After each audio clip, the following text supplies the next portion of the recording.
ይስጥልኝ ልጆች፣ የዛሬ አበባዎች የነገ ፍሬዎች። ደህና ናችሁ ልጆች?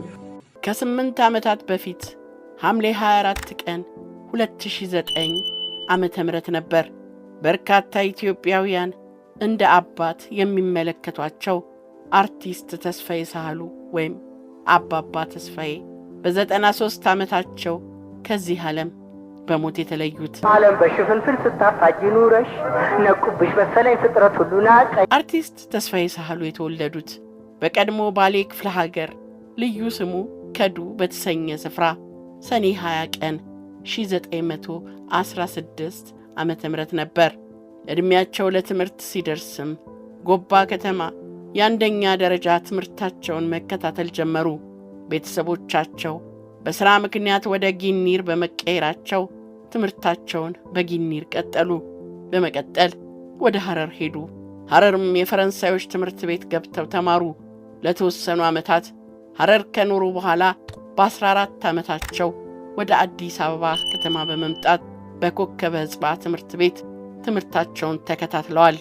ፋሽስቱ የጣሊያን መንግሥት ሀገራችንን በወረረበት ወቅት በርካታ ሰዎችን ረሽኗል።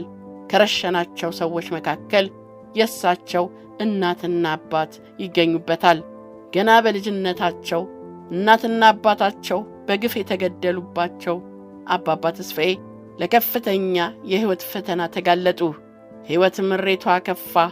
ገና በለጋው የልጅነት ዕድሜያቸው ከኑሮ ጋር ግብ ገጠሙ።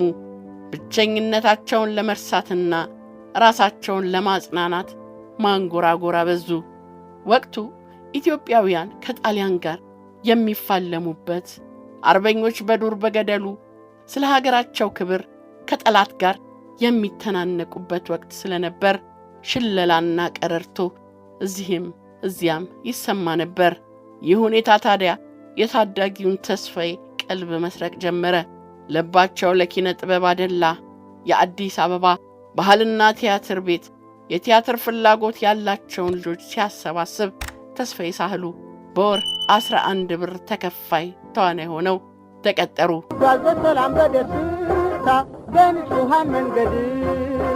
ከአዲስ አበባ ባህልና ቲያትር አዳራሽ በኋላም በኢትዮጵያ ብሔራዊ ቲያትር አገልግለዋል። አባባ ተስፋዬ በትወነው ዓለም ከ70 በላይ ቲያትሮችን ተጫውተዋል። ካሁ በ6 ወር፣ እናት ዓለም ጠኑ፣ ኤዲፐስ ንጉሥ፣ አሉላ አባ ነጋ፣ ዳዊትና ኦሪዮን፣ ኦቴሎ፣ አስቀያሚዋ ልጃገረድና ስነ ስቅለት አባባ ተስፋዬ ከተወኑባቸው ተውኔቶች መካከል ጥቂቶቹ ናቸው። ሁለገቡ የሙያ ሰው ተስፋዬ ሳህሉ ሀገርና ሕዝብን በታማኝነትና በቅንነት አገልግለዋል። ስለ ሙያቸው እንዲሉ ነበር። ኪነ ጥበብ አባቴ ነው፣ ንጉሴና አሳዳጊዬ ነው። እፈራዋለሁ፣ አከብረዋለሁ። የኪነ ጥበብ ባሪያ ነኝ። ከኪነ ጥበብ የምለየው ስሞት ብቻ ነው ይሉ ነበር። በብዙዎች ዘንድ አባባ ተስፋዬ በሚል የፍቅር ስም ይታወቃሉ። በተረት መልክ በርካታ ኢትዮጵያውያንን ባህልና ቁም ነገርን አስተምረዋል። ለሕፃናት የሚያገለግሉ ተረቶችን በማዘጋጀትም በቁጥር 5 የሆኑ የተረት መጽሐፍትን ለህብረተሰቡ አበርክተዋል። ሰው ገር ነው፣ ደግ ነው፣ ደጋፊ ነው፣ ሰው ምርኩዝ ነው። አባባ ተስፋዬ ብዙዎቻችን የምናውቃቸው የልጆች ክፍለ ጊዜ ፕሮግራማቸው ላይ ቢሆንም የተለያዩ ሙያ ባለቤትም ናቸው። ተዋናይ፣ ድምፃዊ፣ የውዝዋዜ አሰልጣኝ፣ የቴሌቪዥን ፕሮግራም አዘጋጅ፣ የሙዚቃ መሳሪያ ተጫዋች፣ የልጆች ተረት ደራሲ፣ ተረት ተናጋሪ፣ የዜማና ግጥም ደራሲ፣ የምትሃት ባለሙያም ናቸው። አርቲስት ተስፋዬ ሳህሉ ዓለም በሽፍንፍን ስታፋጅ ኑረሽ ነቁብሽ መሰለኝ ፍጥረት ሁሉ ናቀኝ። ይጫወቷቸው ከነበሩት የሙዚቃ መሳሪያዎች መካከልም በገና፣ ዋሽንት፣ ክራር፣ መሰንቆ እንዲሁም ፒያኖ፣ አኮርዲዮንና ትራምፔት ይገኙበታል። አባባ ተስፋዬ አንቺ ዓለም፣ አንድ ጊዜ ሳሚኝ፣ ሰው ሆይ ስማኝ የተሰኙ ዜማዎችንም አዚመዋል። ሰው ሆይ ስማ ስማ የራስህን ሳታይ ሌላ አትማ። ጥቅምት 23 ቀን 1957 ዓ.ም የኢትዮጵያ ቴሌቪዥን ሲቋቋም የልጆች ጊዜ የተሰኘ ፕሮግራም እንዲኖር ሐሳቡን አቅርበው በማጸደቅ የራሳቸውን ያቀራረብ መንገድና የፈጠራ ችሎታ በመጠቀም ከመላው የኢትዮጵያ ሕዝብ ጋር ያስተዋወቃቸውን ዝግጅታቸውን ለ42 ዓመታት ጤና ይስጥልኝ ልጆች፣ የዛሬ አበባዎች የነገ ፍሬዎች፣ እንደምናችሁ ልጆች እያሉ አቅርበዋል። ጤና ይስጥልኝ ልጆች፣ የዛሬ አበባዎች የነገ ፍሬዎች፣ ደህና ናችሁ ልጆች? ይህ አቀራረባቸው በበርካቶች ዘንድ የሚታወስና የማይረሳ ነው። የቀድሞ ኃይለ ሥላሴ ቲያትር ቤት ወይንም በአሁኑ የኢትዮጵያ ብሔራዊ ቲያትር ቤት በ1948 ዓ.ም በይፋ ስራውን ሲጀምር በማዘጋጃ ቤት አብረዋቸው ይሰሩ ከነበሩ ተዋናያኖች ጋር ተሸጋግረዋል። ለ42 ዓመታት ልጆችን ተረትና ምሳሌ በማስተማር የሚታወቁት አንጋፋ የኪነ ጥበብ ሰው ከ1998 ዓ.ም በኋላ በኢትዮጵያ ቴሌቪዥን መቀጠል አልቻሉም። ጣቢያው ግማሽ ክፍለ ዘመን ለሚጠጋ ጊዜ ሀገራቸውንና ወገኖቻቸውን ሲያገለግሉ የኖሩትን እኚህን ታላቅ የአገር ባለውለታ ሲያባረር ብዙዎች እጅግ አዝነው ነበር። በጣም ጥሩ ነው ልጆች፣ በጣም ጥሩ ነው ልጆች። ዛሬ ደስ የሚል ተረት ነው የምነግራችሁ። በኢትዮጵያ የትወና ታሪክ ውስጥ ከራሳቸው ተፈጥሯዊ ትወና በተጨማሪ ሴቶች ወደ መድረክ መምጣት ባልደፈሩበትና የሴት ተዋናዮች ባልነበሩበት ወቅት በጎንደሬው ገብረ ማርያም፣ ቴዎድሮስ፣ አፋጀሽኝ፣ መቀነቷን ትፍታ፣ ጠላሻጯና የጠጅ ቤት አሳላፊ ቲያትሮች ላይ የሴት ገጸ ባህሪያትን ለ4 ዓመታት ተጫውተዋል።